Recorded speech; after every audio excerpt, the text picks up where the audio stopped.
الحمد لله وحده والصلاة والسلام على من لا نبي بعده أما بعد فأعوذ بالله من الشيطان الرجيم بسم الله الرحمن الرحيم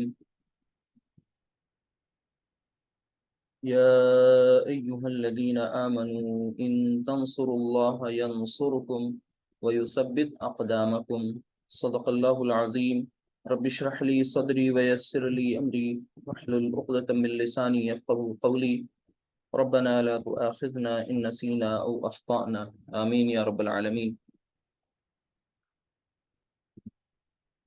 آج کی اس کلاس میں ہم سب اپنے پچھلے سبق کو آگے بڑھاتے ہوئے آج انشاءاللہ فعل مضارع مجزوم کا ایک اور مجزوم کے تعلق سے ایک نیا حرف انشاءاللہ پڑھیں گے۔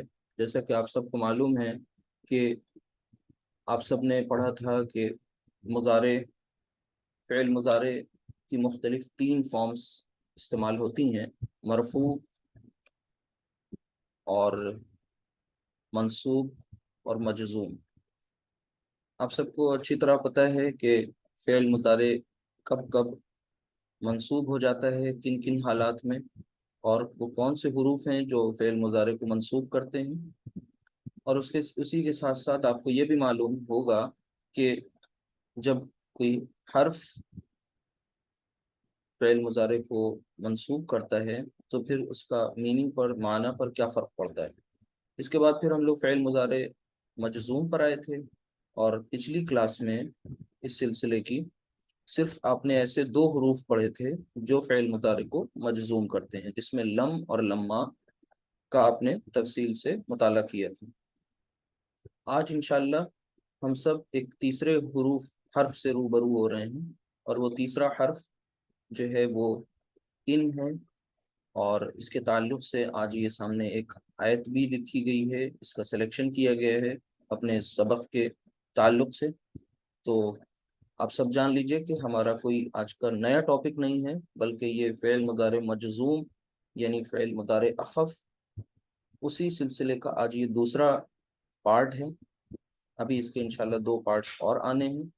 تو یہ جو آج دوسرا پارٹ ہے، اس میں زیر مطالعہ جو آیت ہے یہ سورہ محمد کی آیت ہے، اور سورہ محمد کی یہ آیت جو ہے اس کا ریفرنس سامنے میں نوٹ کر رہا ہوں، آپ لوگ بھی اپنے مزید مطالعے میں اس کو لے آئیں۔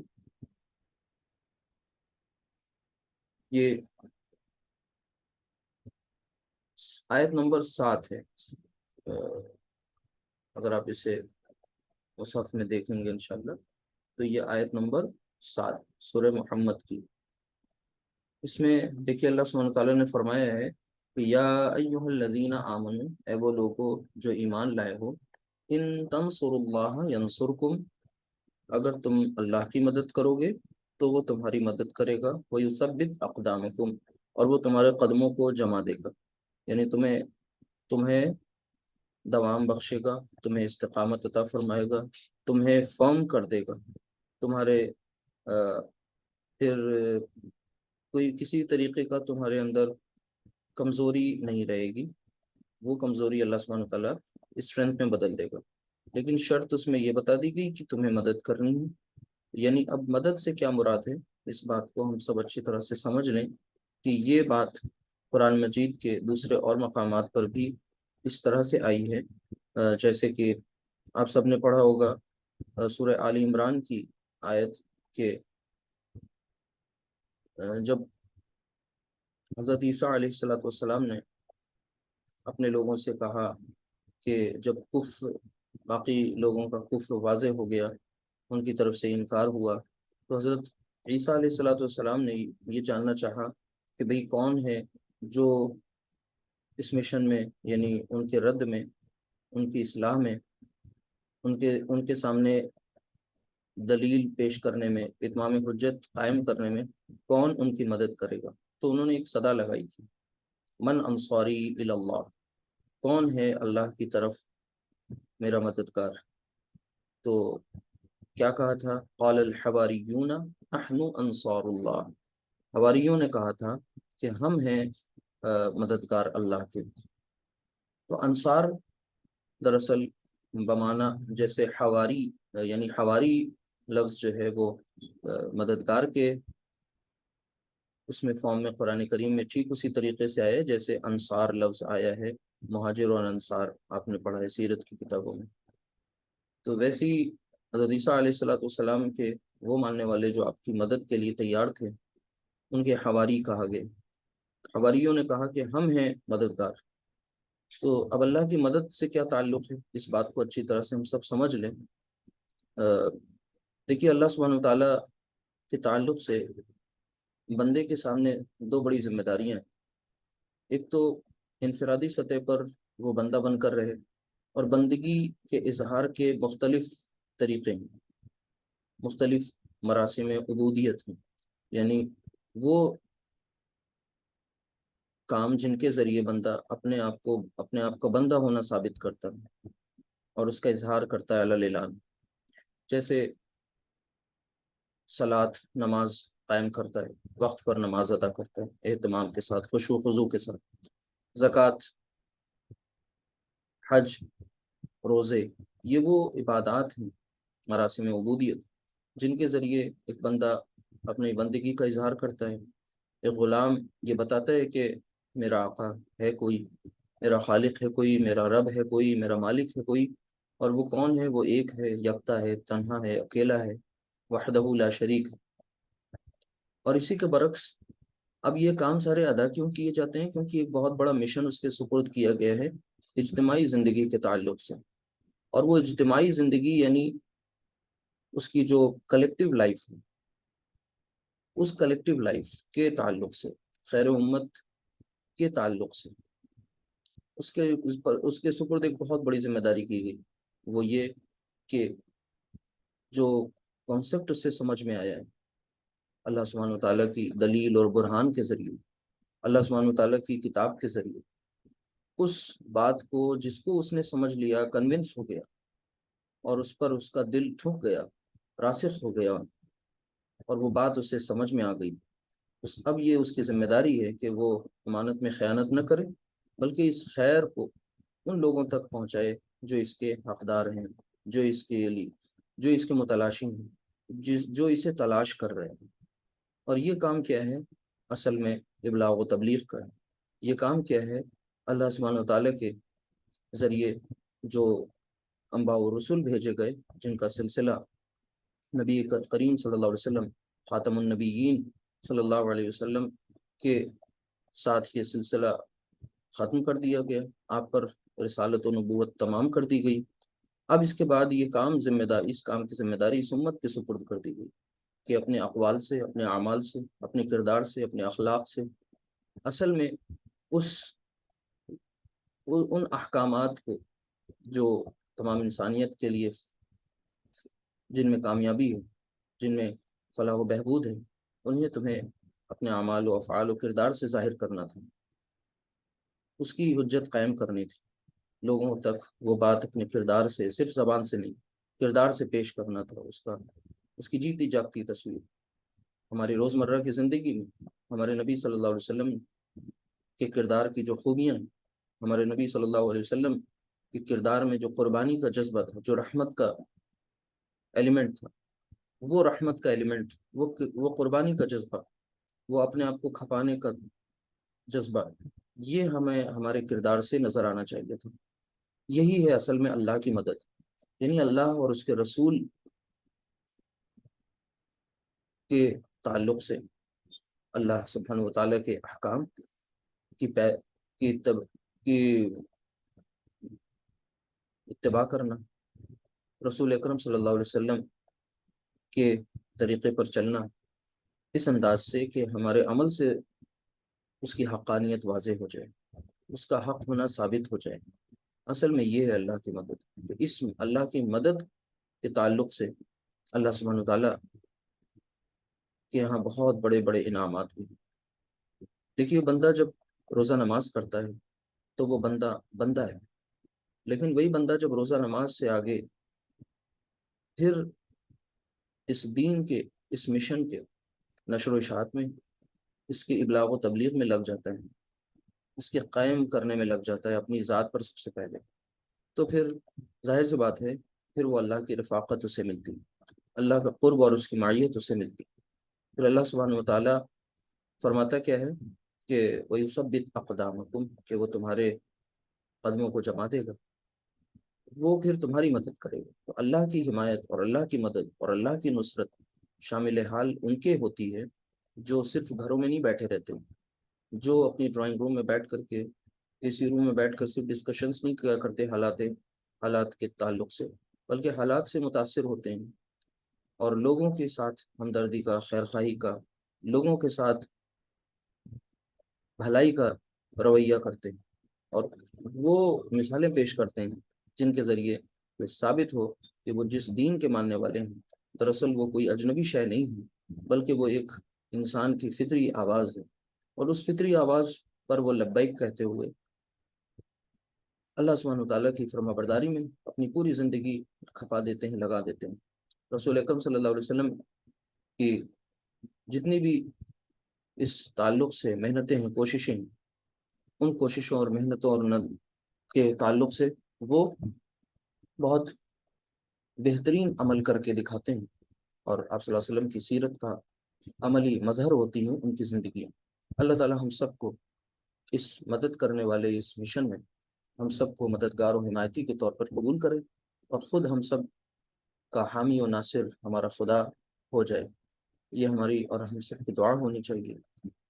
اور اسی جذبے کے ساتھ شاید ہم سب یہاں بیٹھے رات میں الحمدللہ قرآن کریم کی اس مبارک زبان کو سمجھنے اور سیکھنے کی کوشش اور صحیح میں لگے ہوئے ہیں۔ اللہ تعالیٰ اس آپ کے بیٹھنے کو قبول کرے، آپ کے اس جذبے کو قبول کرے، اور اس میں ہم سب کو آگے تک، دور تک، اور بہت ہی زیادہ انہماک کے ساتھ، کنسنٹریشن کے ساتھ لگے رہنے کی توفیق عطا فرمائے۔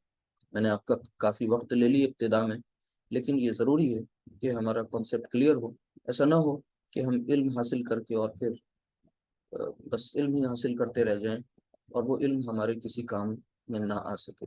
اصل میں وہ علم جو کام نہ آئے، وہ علم جس سے خیر لوگوں تک نہ پہنچے، بھلائی لوگوں تک نہ پہنچے، وہ تالاب کے اسٹیگننٹ واٹر کی طرح ہے۔ وہ ایک ایسا پانی ہے جو جمع ہوا ہے، جامد و ساکت ہے، جس میں حرکت نہیں ہے، اور جب حرکت نہیں ہے تو روانی نہیں ہے، روانی نہیں تو پھر اس میں پاکیزگی نہیں ہے۔ تو ہم سب کو اپنے علم کے تعلق سے بہت ہی زیادہ محتاط رہنا ہے، اٹینٹو رہنا ہے کہ ہم جو کچھ سیکھیں خیر اور بھلائی کے تعلق میں کہ راستے میں وہ کام آئے۔ اللہ تعالیٰ ہم سب کو صحیح سمجھ عطا فرما دے۔ دیکھیے یہ اس کے بعد ہم آج اپنے سبق کی طرف آتے ہیں۔ ہمارا جو آج کا چیپٹر ہے وہ فعل مضارع کے تغیرات، جو مین چیپٹر چل رہا ہے، ٹھیک ہے۔ اس فعل مضارع کے تغیرات یعنی اس کی مضارع میں جو تبدیلیاں ہیں اس کے تعلق سے مضارع اخف یعنی مضارع مجزوم۔ تو میں نے آج یہ سلائیڈ آپ کے لیے پھر سے ایک بار شو کر دی تاکہ آپ کا وہ کانسیپٹ ریوائز ہو جائے۔ دیکھیے اس میں آپ نے بتایا، سمجھا تھا کہ جتنے بھی 14 صیغے ہوتے ہیں ان کو 3 قسموں میں بانٹ لیا جاتا ہے، پہلی قسم، دوسری قسم اور تیسری قسم۔ پہلی قسم والے وہ صیغے جو پیش والے ہوتے ہیں، یذهبوا تذهبوا تذهبوا اذهبوا نذهبوا، ان میں سب میں پیش ریپلیس ہو جاتا ہے علامت سکون کے ساتھ۔ اور پھر اس کا دوسری قسم والے وہ صیغے جس میں آنی اونا اینا والا نون ڈراپ ہو جاتا ہے، اور تیسری قسم کے وہ صیغے جو ایز اٹ از رہتے ہیں، کوئی چینج نہیں ہوتا، نہ مرفوع میں، نہ منصوب میں، اور نہ مجزوم میں۔ تو یہ تمام 14 صیغے ایک بار آپ کے سامنے آ گئے۔ اب چلتے ہیں اپنے اس ٹاپک کی طرف۔ ٹاپک یہی ہے کہ ہم سب پڑھ کیا رہے ہیں، اپنے اپنے ذہن میں تازہ کر لیں۔ فعل مضارع، فعل مضارع یعنی امپرفیکٹ ٹینس جو تھا فعل مضارع، اور اس کا ساتھ میں کیا پڑھ رہے ہیں، اس کا مجزوم فارم پڑھ رہے ہیں۔ اس کی جو 3 فارمز پڑھی تھیں اس میں سے تیسری فارم چل رہی ہے الحمدللہ، فعل مضارع مجزوم۔ تو اس مجزوم کے تعلق سے آپ کو اچھی طرح یاد ہوگا کہ میں نے اس سے پہلے آپ کو 2 حروف ایسے شیئر کیے تھے جس میں ایک تھا لم اور دوسرا لمبا، ٹھیک ہے۔ لم اور لمبا یہ 2 آپ کو الحمدللہ بتائے جا چکے ہیں، اور امید ہے آپ سب نے دیکھ بھی لیا ہوگا، لم اور لمبا۔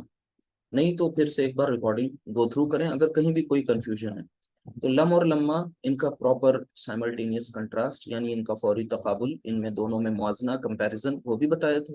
ان دونوں کا اپنا الگ الگ کیا مفہوم ہے، یہ کیا اثر ڈالتے ہیں، ٹھیک ہے، مدارے پر، اور ترجمے میں کیا فرق ہوتا ہے، میننگ میں کیا فرق ہوتا ہے، ساتھ ہی ساتھ باقی ظاہری کیا کچھ تبدیلیاں ہوتی ہیں۔ آج تیسرا حرف اس سلسلے کا پڑھیں گے، اور وہ تیسرا حرف ہے ان۔ کیا ہے؟ ان۔ دیکھیے، یہ ان کنفیوز مت ہوئیے گا، فعل مضارع منصوب میں آپ نے ان پڑھا تھا، اگر ایک بار آپ دوہرا لیں تو لن، ان، کئی، اذن اور لی، حتی، یہ آپ نے منصوب میں پڑھا تھا۔ آج آپ یہاں پر پھر ان آ رہا ہے، وہ ان تھا، یہ ان ہے۔ تو یہ ان جو ہے، اسے یہ بھی حرف ہے، لیکن اس حرف کے ساتھ خاص بات یہ ہے کہ اسے کہا جاتا ہے کہ یہ حرف شرط ہے۔ کیا ہے یہ؟ حرف شرط۔ تو حرف شرط اسے کیوں کہا جاتا ہے؟ کیونکہ یہ شرط، کنڈیشن کے لیے آتا ہے، ٹھیک ہے۔ یعنی ایک طرح سے آج ہم سب کیا پڑھیں گے؟ کنڈیشنل سینٹینسز پڑھیں گے، کس کے؟ عربک کے۔ آپ کو یاد ہوگا، آپ نے اپنے طالب علمی کے دور میں اگر انگلش دھیان سے پڑھی گرامر، تو وہاں پر آپ نے کنڈیشنل سینٹینسز پڑھے تھے۔ تو ان کا مطلب کیا ہے، پہلے یہ سمجھ لیجئے۔ ان کا مطلب ہے اگر، اگر، اور اسے کہتے ہیں، یہ اصل میں کیا ہے؟ حرف شرط کہلاتا ہے۔ حرف شرط یعنی شرط کے لیے استعمال ہوتا ہے حرف، اور حرف جب بھی بولیں تو اس کا مطلب پارٹیکل ہوتا ہے، اور آپ کو پتا ہے کہ عربی زبان میں کلمہ کی 3 اقسام ہیں: اسم، فعل یا حرف۔ تو یہ ایک ایسا کلمہ ہے جو حرف ہے، کہ اس کا مطلب، اس کا مفہوم خود اپنے آپ میں ادھورا رہے گا جب تک کہ یہ کسی اسم کے ساتھ، وہ فعل کے ساتھ نہیں آئے گا، ٹھیک ہے۔ تو یہ ہم یہاں پر ان، اگر یعنی حرف شرط ہے، ٹھیک ہے۔ تو اب اس کو سمجھنے سے پہلے کہ ہم حرف شرط کی طرف چلیں، ایک تھوڑا سا ڈاؤٹ آپ کا کلیئر کر دیں، کیونکہ یہ ان، اگر یہ شرطیہ ہے، دھیان سے سمجھیے گا، اس کا نام ہے ان شرطیہ۔ تو ایک ہی اور ان ہوتا ہے، اس کو کہتے ہیں ان نافیہ۔ تو اصل میں اس کو سمجھ لیں، یہ شرطیہ ورسز نافیہ کی بحث کیا ہے، پہلے یہ کلیئر کر لیں۔ نافیہ کہتے ہیں نفی کے لیے جو ہے، نیگیشن کے لیے۔ تو ان دونوں کو پہلے کلیئر کر لیں، اس کے بعد شرطیہ کو ڈیٹیل سے پڑھتے ہیں انشاءاللہ۔ تو شرطیہ کے مقابلے میں نافیہ کیا ہے، اور اس نافیہ کو کی پہچان کیا ہے؟ تو قرآن کریم میں حضرت یوسف علیہ السلام کا وہ واقعہ، جہاں پر آپ کو یاد ہوگا کہ عزیز مصر کی جو بیوی تھی، اس نے اپنی سہیلیوں کو، یعنی جو اور دوسری عورتیں تھیں رائل فیملی کی، تو انہیں سب کو جمع کر کے دعوت دی تھی۔ دعوت دینے کے بعد جب سب اکٹھا ہوئی تھیں، تو وہاں کا جو سین ہے وہ نیریٹ کیا جا رہا ہے، کس میں؟ سورہ یوسف میں۔ آپ لوگ جائیے گا اپنے شوق کے اعتبار سے اسے دیکھیے گا جا کے، اس ریفرنس کو، سورۃ یوسف۔ سورہ یوسف میں جو آیت ہے، پہلے تو یہ سورہ نمبر 12 ہے، اور آیت نمبر 31، اس کو آپ دیکھیے گا۔ اس میں کیا فرمایا گیا ہے، کہ میں شروع سے نہیں پڑھ رہا ہوں، بیچ کا وہ پورشن جہاں سے ہمیں آپ کو بتانا ہے کہ فلما رأینہ، تو جب ان عورتوں نے دیکھا، کسے؟ ہو، اٹیچ ضمیر لگی ہوئی ہے اسے، یعنی حضرت یوسف کو علیہ السلام، اکبر نہو، تو وہ اسے مروب ہو گئی یعنی وہ بہت امپریس ہو گئی۔ وقطعنا ایدیہن، اور کاٹ لیے انہوں نے ہاتھ، اپنے ہاتھ کاٹ لیے، زخمی کر لیے۔ وقلنا، اور کہنے لگی، حاشا للہ، کہ ہائے اللہ، حاشا للہ یعنی ہائے اللہ، تعجب کے طور پر۔ آگے کیا کہا انہوں نے؟ ما ھذا بشرن، ما ھذا بشرن، یہ کوئی بشر نہیں، مطلب نہیں ہے یہ کوئی انسان، نہیں ہے یہ کوئی بشر، انسان نہیں ہے، بلکہ یہ کیا ہے؟ تو وہ کہنے لگی، ان ھذا، ان ھذا، اور پھر آگے کیا کہا؟ ان ھذا الا، ان ھذا الا ملک کریم، ملک کریم۔ اس کو پہچانے، ملکن کریم کون سی کنسٹرکشن ہے؟ آپ لوگ غور کریں کہ ملکن کریم، ملکن کریم، اس مرکب کو آپ کو پہچاننا آپ کا کام ہے۔ دوسری بات میں اس میں آپ کو بتا دوں، دیکھیے یہاں پر بھی ایک ان آیا ہے، رائٹ؟ یہ ان، جو ان یہاں پر لکھا ہوا ہے، ان جس کا معنی اگر ہے، حرف شرط، ٹھیک ہے۔ لیکن یہ دیکھنے میں دونوں ایک جیسے ہیں، لیکن یہ ان جو ہے، جو میں نے اس آیت میں لکھا ہے، سورہ یوسف کی اس آیت سے لیا ہے، یہ جو ٹکڑا ہے، اس میں جو ان ہے، یہ حرف شرط نہیں ہے بلکہ یہ ان نافیہ ہے. کیا ہے یہ نافیہ ہے. اب یہ نافیہ کیوں ہے؟ کیونکہ یہ نیگیٹ کر رہا ہے. اچھا، اس کا استعمال بہت زیادہ نہیں ہے، اور جہاں کہیں بھی یہ آیا ہے تو یہ عام طور سے عموماً اللہ کے ساتھ آتا ہے. اللہ، ٹھیک ہے، یہ اسلوب ہے، اسٹائل ہے. جیسے آپ نے ماں نافیہ پڑھا تھا، ٹھیک ہے، تو ماں نفی کے لیے، نیگیٹ کے لیے آتا تھا، تو وہ بھی اللہ کے ساتھ، ٹھیک ہے. تو یہاں پر بھی یہ ان جو ہے کس کے ساتھ آ رہا ہے کہ بھئی یہاں پر ان حاضہ اللہ ملک کریم، ملک کریم، کہ مگر یعنی وہ جو ہے نہیں ہے. کیا نہیں ہے؟ یہ کون؟ حضرت یوسف. اللہ ملک کریم، مگر ایک بہت باعزت فرشتہ، ایک بہت جو ہے معزز فرشتہ، بزرگ فرشتہ. تو انہیں یہ یقینی نہیں ہوا، انہیں دیکھ کر کے، حضرت یوسف کو دیکھ کر کے، کہ یہ کوئی انسان بھی ہے. انہیں انسان نظر ہی نہیں آیا، بلکہ وہ انسان کی جگہ اسے فرشتہ سمجھنے لگے. تو یہ ان آپ نے پہچان لیا. تو اس کو لے کے کنفیوز مت ہوئیے. آج کا ہمارا جو ٹاپک ہے وہ ان حرف شرط ہے، جسے ہم نے اگر، جس کی میننگ ہے اگر. تو شرطیہ ورسز نافیہ میں آپ کی یہ ایک ایگزامپل کافی ہے. آپ اس ایگزامپل کو، اس ریفرنس کو یاد رکھیے. سورہ یوسف آیت نمبر 31، پورا واقعہ دیکھ لیجیے گا. تو بہرحال اب چلتے ہیں ہم اپنے اس حرف شرط کی طرف، جسے آج ہمیں تفصیل سے پڑھنا ہے انشاءاللہ. تو یہ جو حرف شرط ہے، اس کے تعلق سے دو تین باتیں پہلے امپورٹنٹ ہیں، وہ سمجھ لیں. وہ کیا کہ یہ اصل میں کنڈیشنل سینٹنس کا معاملہ ہے. کیا؟ جب حرف شرط انوالو ہوتا ہے تو جو جملہ بنتا ہے، تو پھر اس جملے کو کہتے ہیں جملہ شرطیہ. کیا کہتے ہیں؟ جملہ شرطیہ. اور جملہ شرطیہ جو ہوتا ہے وہ پھر اس میں، یا میں نیکسٹ سلائیڈ میں لکھتا ہوں اس کو تاکہ کنفیوژن نہ ہو آپ لوگ. یہاں پر لکھیں. تو یہاں ہم لوگ کیا سمجھنے چل رہے ہیں کہ جب حرف شرط انوالو ہو جاتا ہے تو پھر جو جملہ بنتا ہے اس حرف شرط سے، اس جملے کو کہتے ہیں جملہ شرطیہ. اب جملہ شرطیہ مینس کنڈیشنل سینٹینس. جملہ شرطیہ مینس کنڈیشنل سینٹینس. تو اب اس کنڈیشنل سینٹینس کے دو پارٹ ہوتے ہیں گرامر کے اعتبار سے. ایک ہوتا ہے شرط اور دوسرا ہوتا ہے جواب شرط. دوسرا ہے جواب شرط. یعنی ایک شرط، کنڈیشن، اور پھر اس کنڈیشن کا جواب، یعنی اس کے مقابلے میں جو بات آگے کہی جا رہی ہے کہ ایک بات پوری ہوگی تو دوسری ہوگی نا، تو وہ جواب شرط کہلاتی ہے. اور جواب شرط کو ہی پھر وہ جزا بھی کہتے ہیں گرامر والے. تو یہ ٹرمز ہم کو یاد رہیں گے تو ہمارے لیے فائدہ ہوگا انشاءاللہ آگے. تو یہ تھی ایک آپ کو اور ایکویشن مل گئی ہے، اور اسے ہم کنڈیشنل سینٹینس کہیں گے. یعنی جملہ شرطیہ از نون ایز کنڈیشنل سینٹینس. یعنی یہاں پر کنڈیشن انوالو ہوگی. دو پارٹس ہوتے ہیں جملہ شرطیہ کے. جب آپ سے پوچھے جائیں تو آپ یہی بتائیں گے کہ جملہ شرطیہ کے دو پارٹس ہوتے ہیں، ایک شرط اور دوسرا جواب شرط. تو زیادہ کچھ دیری کیے بنا ہم لوگ ایگزامپل پر آئیں اور پھر اس کا ترجمہ کرنا سیکھیں، تاکہ ہمارا آج کا یہ کانسیپٹ کلیئر ہو جائے. جیسے مثلا میں آپ سے یہ کہوں کہ اگر تو بیٹھے گا، اگر تو بیٹھے گا، پھر آگے کیا آگے، پھر اس کے بعد تو میں بیٹھوں گا.